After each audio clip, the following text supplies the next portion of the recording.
Jadi suatu saat naik ke pohon kelapa untuk mengambil kelapa, tepat di jam 12 siang itu ditusuk aja dari pantat, itu ditusuk pakai bambu runcing. Assalamualaikum warahmatullahi wabarakatuh. Balik lagi bareng gue Maya Marissa di Dunia Maya Dalam Misteri. Guys, kali ini gue mau cerita tentang pengalaman pribadi yang dialami sendiri oleh bibi gue sendiri. Sebenarnya sih dia nggak mau cerita tentang soal ini karena gue korek terus-terusan, karena menurut gue cerita ini menarik ya guys. Jadi gue korek terus-terus dan akhirnya beliau mau cerita, dan alhamdulillahnya ya cerita ini mungkin cukup booming pada masanya. Mau tahu cerita selengkapnya seperti apa? Yuk saksikan ceritanya. Guys, cerita ini itu berasal dari tanah Jawa Barat. Dalam artian ini berasal dari Bogor. Tepatnya ada di kampung bibi gua, ya.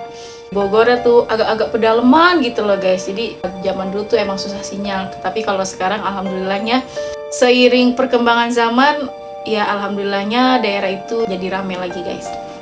Oke guys, jadi ceritanya ini dialami sendiri waktu bibi gue itu masih remaja, dia bilang. Jadi waktu itu usia dia itu kisaran 17-18 tahun. Jadi si bibi gue ini punya tetangga namanya, sebut aja Kang Emen. Nah, Kang Emen ini punya istri namanya Teh Asih. Jadi nih guys, gue kasih tahu background dari si Kang Emennya ini ya. Kang Emen ini di daerah tempat bibi gue tinggal itu, dia itu terkenal dengan sikapnya yang arogan. Terkenal juga dengan sikapnya itu yang selain dia arogan, kasar, dia juga suka mencuri barang-barang milik warga sekitar guys. Jadi dia tuh nggak ngumpet-ngumpet gitu loh ngambil barangnya. Terang-terangan juga dia mah kalau emang dia mau ngambil, ya buat dia fine-fine aja, buat dia sah-sah aja. Dia berpikirnya seperti itu. Nah, si Kang Emen ini katanya dia ini nuntut ilmu, tapi istrinya ini si Teh Asih nggak tahu si suaminya ini nuntut ilmunya itu di mana. Tapi yang jelas si Kang Emen ini emang udah berkali-kali dari dulu itu dibacok itu nggak mempan. Terus udah gitu dipukul pun yang mukul malah yang sakit. Jadi dia tuh kayak semacam punya ilmu kebal guys. Nah, di satu hari itu Kang Emen ini ketangkep basah nyuri di rumah warga. Dan dia ngerasa pada saat itu apa yang dia lakuin itu ya biasa-biasa aja. Dia malah bilang kayak gini, "Loh, kenapa mesti menghakimi saya? Ini kan barang saya. Kalaupun emang saya ambil ya wajar lah. Padahal itu jelas-jelas bukan punya dia." Tapi dia ngerasa itu barangnya barang dia. Dan kalau orang yang udah nggak mau urusan sama dia ya guys, orang itu bakalan diem aja. Udah biarin aja, lu mau ambil lah, silahkan. Karena udah nggak mau ambil pusing. Warga tuh ya udah mulai geram lah dengan si Kang Emen ini, karena emang dia semena-mena guys. Si Kang Emen ini selain dia arogan, kasar, dan suka mencuri juga, jadi hasil curiannya ini kadang sama dia itu dijual di Jakarta. Dan hasil curiannya itu sama dia tuh bakal main perempuan. Ini orang ada gila-gilanya ya, ngambil barang orang terus buat poya-poya diri dia sendiri. Ngaco emang ini orang. Karena udah saking banyaknya warga yang geram dengan si Kang Emen ini, akhirnya warga nih katanya berbondong-bondong nih nyamperin si Kang Emen. Nah, Kang Emen ini emang kalau siang itu suka ada di sawah. Nah, warga ini berbondong-bondong lah datang ke sawah, kayak mau ngamuk lah sama si Kang Emen gitu. Ya sekitaran 20-30 orang lah, itu warga itu berbondong-bondong datang ke sawah guys. Pas dilihat ternyata bener nih, si Kang Emen lagi makan di saung kayak gitu. Nah, terus si Kang Emen ini ya karena dia ngerasa dia punya ilmu, dia punya kayak kelebihan, jadi lu mau ngapain gue terserah lah, gue gak bakalan mati gitu. Ya dia sih enjoy aja, dia sih slow-slow aja gitu guys, disamperin banyak warga gitu. Nah warga itu udah ngamuk lah nih, jadi udah gak main benda-benda tajam lagi, udah gak main benda-benda tumpul lagi, mainnya tuh langsung kayak mau ngebakar si Kang Emen ini guys. Jadi si Kang Emen nih pas lagi di saung gitu kan lagi makan ya guys, itu disiram sama bensin sama warga. Disiram dia santai aja tetap makan, nggak berkutik, nggak bangun, nggak apa segala macam, dia santai aja, dia slow aja gitu. Sampai dia selesai makan dia cuma ngomong gitu, tapi ngomongnya tuh pakai bahasa Sunda. Dan mohon maaf lagi-lagi ya, gue kayaknya agak-agak kurang bisa ngomong bahasa Sunda, tapi gue tahu artinya. Jadi kurang lebih kayak gini. Lu semua mau pada ngapain sih datang ke sini? Katanya Kang Emen. Segala mau ngebakar gua, sok silakan bakar. Gua nggak bakalan mati. Si Kang Emen bilang kayak gitu. Nah, ada nih satu warga yang jadi provokator. Udah bakar aja. Kelamaan nungguin dia ngebacot, dia bilang. Akhirnya udah selesai disiram pakai bensin, gubuknya saungnya itu juga udah selesai disiram pakai bensin.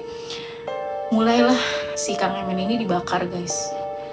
Dan tahu nggak guys, kan udah api udah naik ke atas ya, udah tinggi. Namanya saung itu kan kayak dari pelepah kelapa dirajut-rajut ya di rumah gitu kan, bambu-bambu gitu, udah ketutupan sama api nih.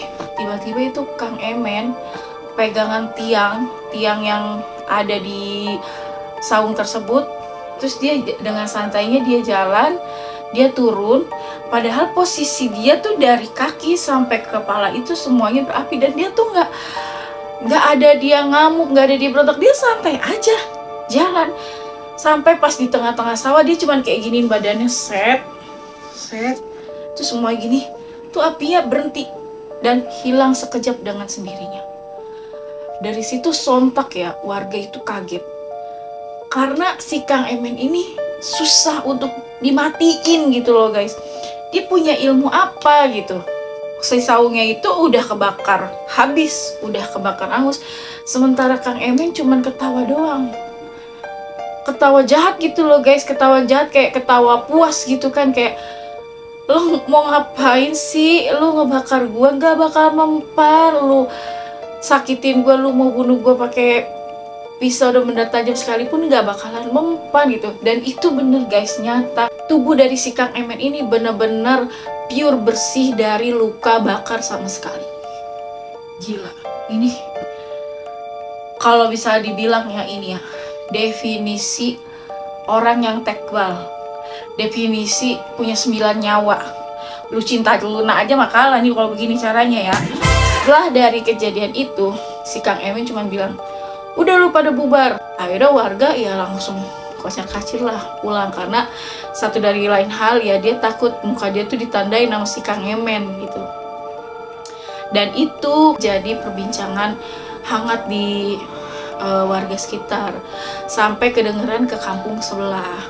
Dan setelah kejadian itu dia tuh nggak ada jerak gitu loh guys. Dia semakin menjadi-jadi, dia semakin kayak dia berani menjarah yang namanya ternak warga, dia berani yang namanya dia tuh terang-terangan nyembelih hewan, terus dagingnya dikumpul sama dia dijual di pasar. Dan orang yang punya hewan ternak tersebut ya nggak bisa apa-apa, karena dia juga takut dia dimatiin sama si Kang Emen. Berhubung Kang Emen berkali-kali ini dimatiin, dia nggak pernah bisa mati-mati gitu loh guys. Jadi udah pasrah aja, lu mau matiin hewan piaraan gua atau lu mau ambil ya udah silakan, yang penting nyawa gua baik-baik aja. Kalau warga pemikirannya seperti itu. Sampai bisa dibilang kalau misalnya di kampung-kampung itu kan suka ada sesepuh kampung gitu. Nah, sesepuh kampung ini bertamulah ke rumahnya si Teh Asi, karena si istrinya dari si Kang Emen ini, si Teh Asi ini, dia tuh kayak bener-bener depresi dalam artian dia bukan gila, dia yang nggak teriak-teriak, nggak, cuman dia lebih ke menutup dirinya dia untuk tetangga sekitar, karena satu dia malu punya suami kayak gitu, kedua ya dia jadi bahan pergunjingan warga sekitar. Jadi emang bener-bener dia tuh menutup diri gitu. Pada saat orang tua dari kampung tersebut gitu, kayak sepuh gitu, datang ke situ cerita apa adanya. Nah ternyata si Teh Asi ini pun emang ngerasa si suaminya ini, si Kang Emen ini udah sangat keterlaluan gitu. Bahkan kata Teh Asi ya, uang hasil pencurian dia, uang hasil jarahnya dia itu dia pakai buat minum-minuman keras, dia pakai buat foya-foya dengan perempuan-perempuan yang gak bener. Dan Teh Asi sama sekali gak menikmati duit hasil curian atau jarahan si Kang Emen tersebut. Jadi si Teh Asi ini emang bener-bener kayak istri-istri yang patuh terhadap suami gitu. Cuma suaminya gak tahu diri, kayak pengen gue dibunuh udah nggak mati, dibakar pengen gue jitak rasanya rasa-rasanya gitu kan. Jadi udah tuh sekian banyak warga juga ya, ada beberapa warga yang ikut datang ke rumah si Kang Emen, karena posisinya Kang Emen itu kalau siang itu emang jarang di rumah. Dia itu keseringan itu ada kayak di sawah, kayak di kebun, pokoknya dia ada di rumah itu kayak beberapa hari sekali. Emang bener-bener jarang pulang. Definisi orang yang jarang pulang juga kayak Bang Toyib gitu, yang kagak pulang-pulang udah 3 kali lebaran, 3 kali puasa, tapi sekarang mau puasa lagi tuh Bang Toyib kagak pulang-pulang guys. Akhirnya si istrinya ngomong nih sama si sesepuh gitu kan. Dia ngomong katanya ada cara buat bikin meninggal suaminya. Dan warga yang ikut itu kayak ngerasa dapat angin surga nih gitu, kayak ngerasa ini kayak harus bener-bener kayak harus disegerakan lah ibarat katanya gitu. Jadi si istrinya bilang kayak gini, kalau mau ngebunuh atau mematikan suami saya ada caranya. Nanti suatu saat jika suami saya naik ke pohon kelapa untuk mengambil kelapa tepat di jam 12 siang, itu ditusuk aja, mohon maaf ya guys, dari pantat itu ditusuk pakai bambu runcing, harus baca mantra lah gitu. Cuman gua nggak dikasih tahu nih mantranya apa, karena yang punya cuman bininya Kang Emen, si Teh Asi. Kalau gue makan Maya Marisa dan si Teh Asi ya, jadi gue mah nggak tahu nih. Jadi mantranya ini ada lah gitu. Tapi tepat di jam 12 siang pada saat dia metik kelapa. Nah terus kan kayak si yang datang ini ya ke rumahnya Teh Asi kayak bertanya-tanya, terus kapan laki lu kira-kira naik pohon kelapanya gitu. Ya si Teh Asi bilang ya nggak tahu, pokoknya kalau ketemu dia, benar-benar mapasin dia itu pas naik pohon kelapa tepat di jam 12 siang, ya udah lakuin aja apa yang saya perintah, apa yang saya suruh, karena cuman di situ kelemahan suami saya, dan suami saya nggak bakalan ada lagi di dunia ini. Jadi si warga setelah dapet kayak semacam kelemahan dari si Kang Emen ini, mulai atur strategi, mulai kayak berpikir gimana caranya biar si Emen ini langsung naiklah dia ke pohon kelapa gitu. Entah bagaimana caranya, kayak warga tuh kayak benar-benar kayak mengatur strateginya gitu. Akhirnya setelah itu ya udah pamit sama Teh Asi, baik si sepuh desa itu sama sebagian warga ya pamit, terus bilang terima kasih, terus bilang juga dia minta maaf kalau memang nanti suaminya ya dinyatakan tidak ada dengan cara yang Teh Asi kasih tahu itu gitu. Terus Teh Asi cuman bilang, saya minta maaf atas kesalahan suami saya yang telah suami saya perbuat. Gak banyak yang saya bisa informasikan, saya cuma bisa kasih informasi itu aja. Karena emang si Teh Asi ini bener-bener dia juga bingung gitu loh guys. Di satu sisi lain emang suaminya, tapi di satu sisi lain juga ya suaminya ini ya emang jahat gitu loh. Mungkin kalau nggak jahat ya nggak ada lah istri yang tega gitu ya, yang tega ngasih tahu kelemahan suami. Oh lu matiin aja laki gue, nggak ada yang tega kayak gitu. Tapi karena berhubung suaminya ini emang kurang ajar, emang bejat, jadi ya si Asi ini ya mau nggak mau kasih tau lah kelemahan si suaminya ini, si Kang Emen ini. Dapat beberapa minggu setelahnya, itu warga bener-bener kayak mata-matain dia gitu, di mana nih dia si Emen, terus dia tuh lagi ngapa-ngapain gitu. Kan zaman dulu katanya kan ya cuman bisa kayak ngintip-ngintip doang dari semak-semak belukar gitu. Mungkin kalau sekarang pakai kayak talkie-walkie gitu ya. Kalau dulu pakai kayak semak-semak belukar, dia tuh kayak ngintip-ngintip dikit gitu, yang cuman matanya segini doang gitu. Nah ternyata tiba bener-bener pada saat itu si Kang Emen ini emang lagi prepare buka baju, terus dia cuma pakai kolor doang. Nah itu tepat banget dia ada di bawah pohon kelapa. Dan langsung lah itu ya, ada satu warga langsung lari nyamperin ke warga yang lain, terus langsung ngabarin gitu. Nah pada saat itu kejadiannya belum jam 12, jadi kayak mendekati jam 12.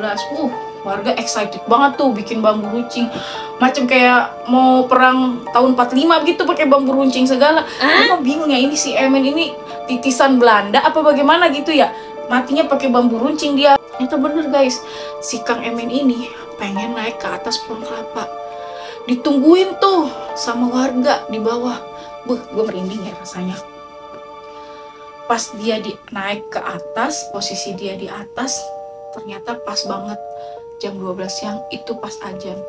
Dan bener aja guys, itu dari bawah ya, warga langsung berbondong-bondong itu megangin bambu, langsung bener-bener kayak dituncepin slap gitu dari pantatnya Kang Emen ini sampai ke sini guys. Jadi kayak, lu tahu gak sih babi guling, kambing guling gitu, apa kebo guling, nah itu posisinya tuh sama seperti itu. Jadi kayak tembus gitu loh sampai ke sini gitu.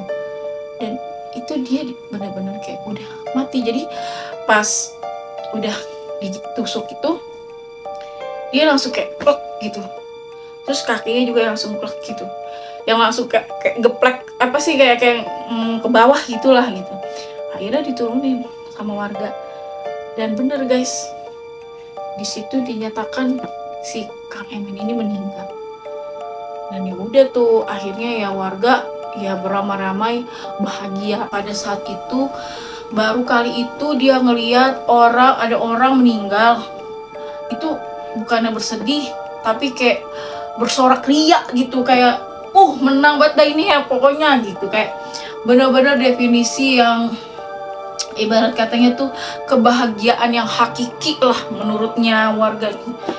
Udah akhirnya dikabarin ke Asi, ke istrinya.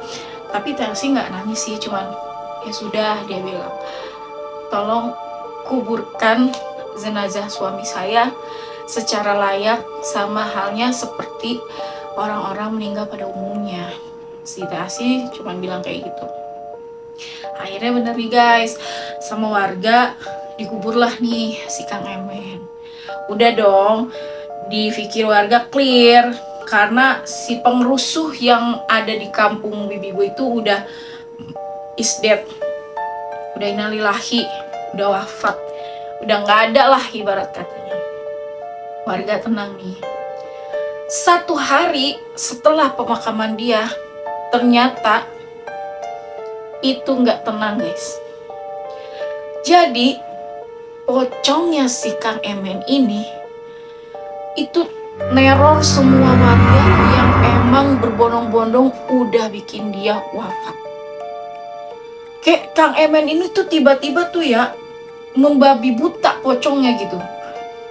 Datang ke rumah warga, terus ngetok-ngetok pintu gitu kan. Pas ngetok kayak gitu, langsung dibukain. Nggak ada siapa-siapa kan, ditutup pintunya.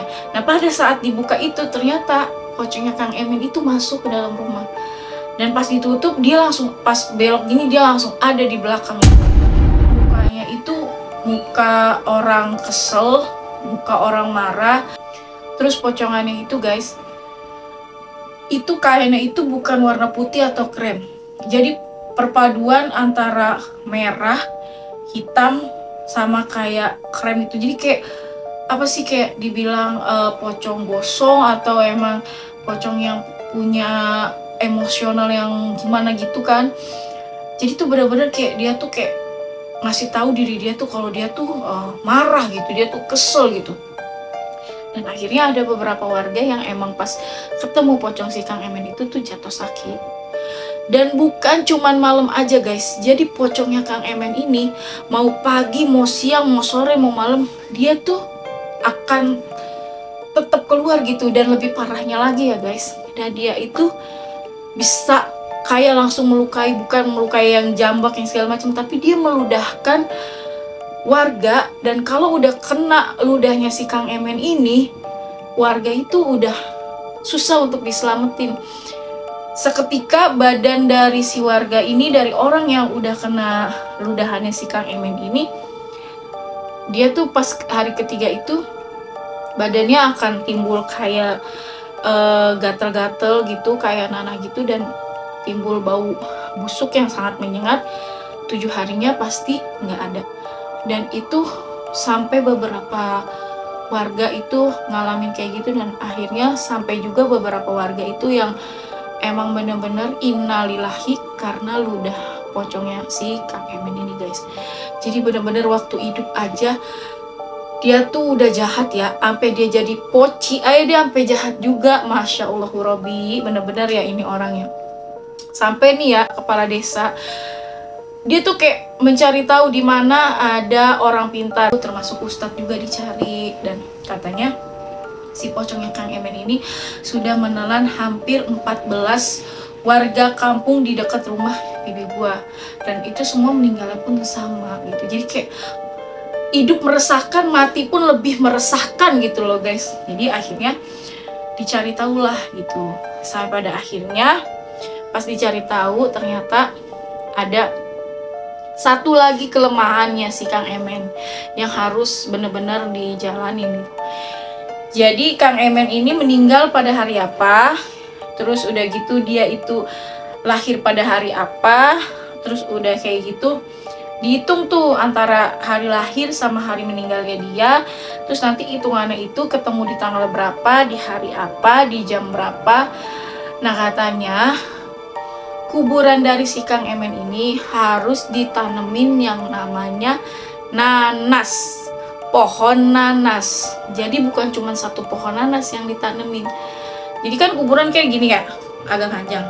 Nah itu harus bener-bener ditanemin, itu sekitaran makam plus ke tengah-tengahnya. Pokoknya emang bener-bener yang nggak kelihatan itu bener-bener tanah kuburan atau itu bener-bener makamnya Kang Emen. Jadi harus bener-bener itu ditanemin pohon nanas. Itu syaratnya biar si pocongnya ini, si syaitannya ini, syaitanir rajim dari si Emen ini nggak bisa lagi keluar atau bahkan nggak bisa lagi nyakitin warga sekitar. Kalau nggak salah kata bibi gue itu ada sekitar 30-an pohon nanas lah itu yang ditanam di situ, yang bener-bener makam si Kang Emen ini udah nggak kelihatan tanah kuburan, tanah gundukan lagi, tapi bener-bener emang kayak ya udah kayak tanaman nanas yang ditanam aja gitu. Pas selesai ditanam, dan alhamdulillahnya nggak ada lagi tuh yang namanya teror-teror pocong Kang Emen. Terus nggak ada lagi juga warga-warga yang ketemu sama pocong yang Kang Emen. Berarti bener nih Kang Emen udah dikunci gitu loh kuburannya, nggak bisa melewati si nanas-nanas ini. Konon katanya pohon nanas itu kan berduri ya guys, jadi katanya emang nggak bisa lah untuk makhluk-makhluk halus yang udah punya ilmu untuk bisa keluar lagi melewati duri-duri dari si nanas tersebut. Katanya sih seperti itu, tapi emang kenyataannya seperti itu. Jadi ya kita hargain aja untuk cerita urban legendnya gitu, mungkin emang seperti itu kejadiannya. Dan akhirnya alhamdulillahnya kampung bibi gue, termasuk kampung gue yang sekarang, itu sehat dan aman sentosa dari si Kang Emen. Dan alhamdulillahnya juga gue ya sering bolak-balik ke kampung gue dan nggak pernah kejadian apa-apa guys. Pokoknya sekarang tuh jadi kayak perkampungan yang asri dan keren banget deh buat ditelusurin. Oke guys, sampai sini dulu cerita gue kali ini, dan jangan lupa ya buat kalian subscribe channel YouTube gue, share dan komen sebanyak-banyaknya biar gue semangat lagi bikin videonya. Akhir kata gue ucapkan assalamualaikum warahmatullahi wabarakatuh. Bye bye.